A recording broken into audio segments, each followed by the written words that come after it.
রামু বৌদ্ধ মন্দির যেটা আছে, যেটা কিছুদিন আগে আগুনে পুড়ে গিয়েছিল, তো বাংলাদেশ সরকারের সহায়তায় এখানে আবার নতুন করে 100 ফিট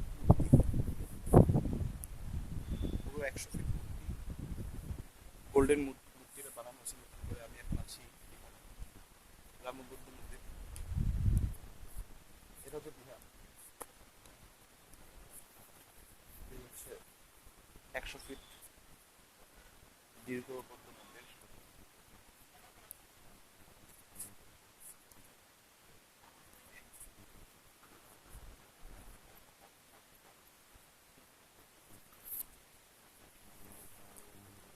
সো অনেক রোদ এখানে,